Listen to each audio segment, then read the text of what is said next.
रामदीन नाम का एक युवक किसी जमींदार के यहाँ नौकरी करता था।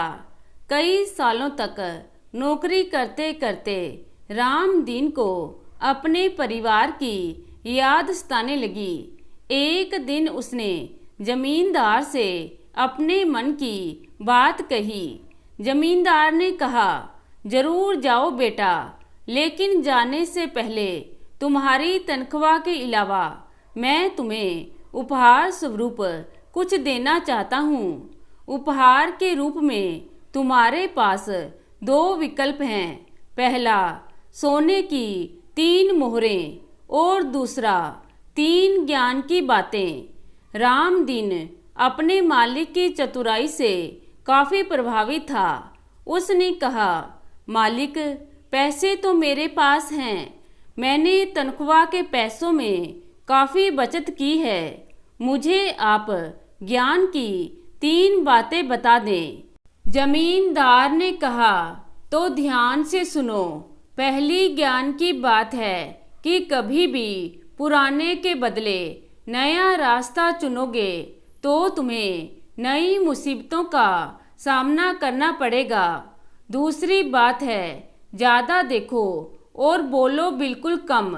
और ज्ञान की तीसरी बात है, कोई भी चीज़ करने से पहले अच्छी तरह से सोच समझ लेना चाहिए। ऐसा कहकर जमींदार ने उसे एक मोटी सी रोटी दी और कहा कि जब भी सच्ची खुशी महसूस करो तब तुम रोटी को तोड़ लेना। रामदीन जमींदार से विदा लेकर चल दिया। रास्ते में उसे दूसरे राहगीर मिले। उन्होंने रामदीन से कहा, हम तो छोटे रास्ते से आगे बढ़ेंगे, समय कम लगेगा। तभी रामदीन को जमींदार की कही बात याद आ गई। उसने कहा, नहीं दोस्तों, मैं इसी रास्ते से आगे जाऊंगा। यह कहकर रामदीन आगे बढ़ गया। आधे रास्ते आगे चलने पर उसने कुछ धमाके सुने। वह समझ गया कि उसके साथ चल रहे दूसरे लोग जो छोटे रास्ते से गए हैं डकैतों के शिकार बन गए हैं। और कुछ समय आगे जाने पर रामदीन को भूख लग गई। वह एक सराय में भोजन और आराम करने के लिए पहुंचा। उसे खाना परोसा गया। रामदीन को खाना कुछ अजीब सा लगा। उसने देखा कि उसे जो मांस परोसा गया था वह इंसान का था।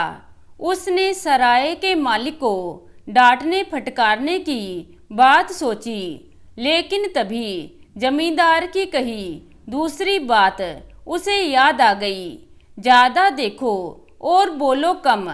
उसने चुपचाप खाने के पैसे चुकाए और आगे बढ़ने लगा। तभी सराय के मालिक ने कहा, सुनो, आज तुमने अपनी जान बचा ली। जिसने भी आज तक भोजन में मीन मेख निकाला उन्हें मैंने खूब पीटा और मार डाला, फिर उनका मांस पकाकर बेच दिया। रामदीन ने उसकी बात सुन ली, लेकिन कुछ कहा नहीं। शाम तक रामदीन अपने घर पहुंच गया। उसने देखा कि घर में उसकी पत्नी एक युवक के साथ हंस हंस कर बातें कर रही है। उसे बहुत गुस्सा आया। वह वहां पड़ी एक लाठी से उस युवक का सिर फोड़ने वाला ही था कि तभी उसे जमींदार की तीसरी बात याद आ गई कि कोई भी चीज करने से पहले अच्छी तरह से सोच समझ लेना चाहिए। वह पत्नी के नज़दीक पहुंचा तो पत्नी खुशी से उछल पड़ी। उसने युवक से कहा, अरे दीपक, ये तुम्हारे पिताजी हैं। फिर रामदीन से कहा, यह आपका बेटा है। देखो कैसा संयोग है कि यह भी कई सालों तक पढ़ाई करके आज ही घर लौटा है और आप भी। रामदीन की खुशी का ठिकाना ना रहा। अगर उसने जमींदार से ज्ञान की 3 बातें ना सीखी होती तो या तो वह घर पहुंच ही नहीं पाता, किसी तरह पहुंच भी जाता तो आज बेटे की हत्या कर बैठता। तभी उसे जमींदार द्वारा दी गई रोटी की याद आई। उसने कहा था कि सच्ची खुशी होने पर रोटी को तोड़ना। रोटी तोड़ी तो उसमें से 3 मोहरें निकली, जिसे उसके दयालु मालिक ने छिपा कर रखा था। यह देखकर रामदीन का परिवार बहुत ही खुश हुआ। तो दोस्तों, कैसी लगी आज की कहानी? आशा करती हूँ कहानी को पसंद करेंगे। धन्यवाद।